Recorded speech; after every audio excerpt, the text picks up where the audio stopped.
الإعلام المصري أصبح مهتم بالمنتخب الوطني المغربي والكرة المغربية أكثر من المغاربة أنفسهم، خصوصا بعد فوز المنتخب الوطني المغربي الأقل من 20 سنة في كأس العالم بالشيلي على كل من إسبانيا والبرازيل أكبر المرشحين بالفوز بهذا اللقب.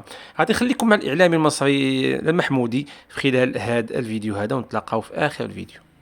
المغرب كسبت البرازيل يا عمار، وكسبت اسبانيا يا عمار، وعن استحقاق يا عمار الحقيقه. يعني الناس في المغرب يعرفوا انا بحبهم قد ايه يعني، بس الحزن على منتخب مصر بصراحه بعد الخساره من اليابان ونيوزيلندا، والحسره على الفكره نفسها. يعني الفكره بتاعت الراجل المدير الفني المحترم جدا اللي هو مساعد يانيك فيريرا، معرفش تعرف ده ولا لا. الراجل ده وهبي مساعد يانيك فيريرا في السعوديه، بس قبل ما يكون مساعده كيف تختار مدير فني لمنتخب البلد في قطاعات الناشئين؟ بيطلع على بلجيكا، بياخد قطاعات الناشئين سن 9 سن 12 سن 15 سن 18 تحت 20 سنه، يطلع للفريق الاول يبقى مساعد، اشتغل مع كل الناس. تعالى بقى نشوف هو هينفع مع كل ده، هو هينفع ولا مش هينفع. فلما يجي عند كاس الامم يخسر النهائي بعد ما كسب مصر، يخسر قدام جنوب افريقيا، لكن الناس تقيم ان الشغل بتاع الراجل ده شغل مظبوط. فلما يجي يختار اللعيبه اللي هتكمل معاه مرحله كاس العالم، يختار لعيبه تشبه التفاصيل ده، التفاصيل دي.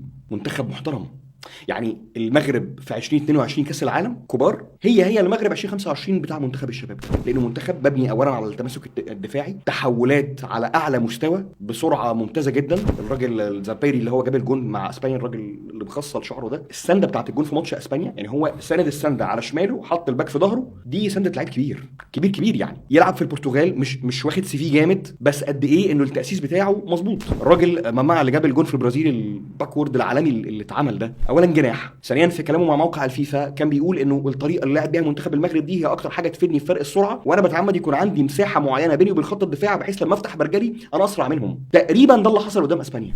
يعني منتخب مبني بسياسه تناسب جوده اللعيبه الموجوده، فانطلق. والراجل ده بالمناسبه في فرنسا لما بدا مسيرته، يعني هو ثالث اصغر لعيب في تاريخ ناديه كان بيسجل في الليج ا. كل المعادله مظبوطه، فكان لازم الانجاز اللي يطلع انجاز مظبوط بهذا الشكل. فكل التحيه للمغرب، وحزين جدا على مستوى المنتخب المصري بصراحه، لانه انا في مباراه اليابان اول شويه فريق سيء، منتخب سيء بكل المقاييس. حتى في التحول اللي حصل لما ابتديت تروح على الجون، هجمه هجمتين، مجهود فردي لمحمد عبد الله، دخل فيك الاول دخل فيك الثاني، ماتش خلص. طيب نيوزيلندا ممكن تناسبنا اكتر، ابتديت كويس، بعد كده الدنيا كلها مفيش. يعني مع كامل الاحترام والتقدير لمجهود اللعيبه، لانه انا برضو المساله مش بس مبنيه على مدير فني فقط لا غير. في مدير فني المفروض يبقى فيه استراتيجيه، وفي مجموعه من اللعيبه تناسب الاستراتيجيه دي. انا ما شفتش في الملعب لعيب مختلف عن الكل الا تيبو جابرييل، الوحيد اللي هو جاي من اوروبا متعلم حاجه صح، متاسس صح، ما هوش خايف، قراراته مظبوطه. ده اللاعب الوحيد اللي فارق على الكل. محمد عبد الله هو الاكثر خبره، بس مش هقول فردي اكتر، مفيش حلول، مفيش باترن، يعني مفيش حاجه انت متعود ان الهجمه المرتده تك تك تك، ففي حاجه متحفظه. فانا بصراحه يعني كامل الاحترام والتقدير لكابتن اسامه واللعيبه،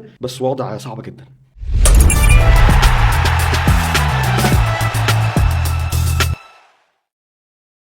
تعال شوف يا عم المنتخبات اللي تشرف بجد. منتخب المغرب امبارح حقق انجاز تاريخي. وقبل ما اكمل كلامي على المنتخب العظيم ده، انا بس عايز افكرك ان منتخبنا كان بيتقال عليه ان هو موجود في اضعف مجموعه. ما شاء الله، يعني منتخب مصر خسر مباراتين، خسر قدام نيوزيلندا واليابان. ومنتخب المغرب اللي كان بيتقال عليه هو في اصعب مجموعه، المباراه اللي فاتت بيكسب اسبانيا، وامبارح بيكتسح البرازيل اللي هو ملك البطوله دي، عشان منتخب المغرب يتصدر المجموعه على حسابهم ويتاهل لثمن نهائي البطوله. اقسم بالله احنا بعاد قوي يا جدعان والله. لما تيجي تتفرج على منتخب المغرب، اللعيبه معجونه كوره يا جدعان، لعيبه عندها شغف واصرار ومهاره مش طبيعيه. منتخب منظم وبيلعبوا كره محترمه ولعبوا كره عاليه جدا على البرازيل وعلى اسبانيا. منتخب بيقدر يسد قدام اي حد ومش فارق معاه حد. اقسم بالله حاجه تشرف بجد. مليون مبروك لمنتخب المغرب وكل اخواتنا في المغرب. المنتخب المغربي بيكسب البرازيل، المنتخب المغربي بيفوز على البرازيل في دور المجموعات في كاس العالم تحت ال20 سنة. منتخب المغرب بكل الأعمار بقى خلاص أصبح واحد من القوى العظمى في العالم. أنا معرفش إزاي الطفرة الغريبة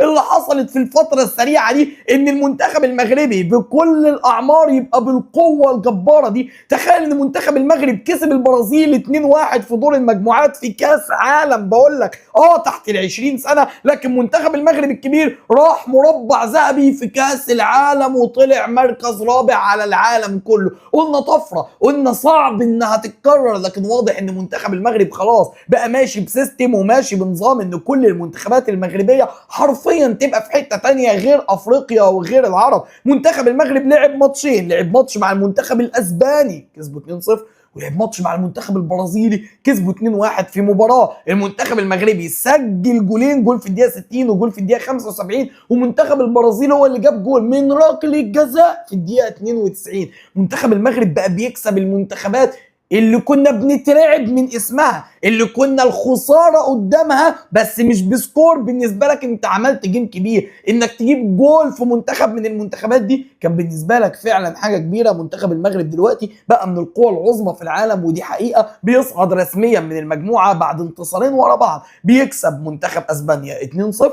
وبيكسب منتخب البرازيل 2-1، وعنده ماتش مع المكسيك. انا بقول لك هيكسب المكسيك كمان وهيصعد من المجموعه متصدر ب9 نقاط. ليه لا ما تشوفش منتخب المغرب وهو بيرفع كاس العالم تحت ال20 سنه؟ والله ما مبالغه، ده والله قريب جدا. منتخب المغرب اقوى منتخب موجود في كاس العالم تحت ال20 سنه دلوقتي. تيجي تبص على المنتخبات العربيه الثانيه تلاقي منتخب السعوديه معاه مجموعه اقل بكتير من منتخب المغرب، بيلعب مع كولومبيا وبيخسر 1-0.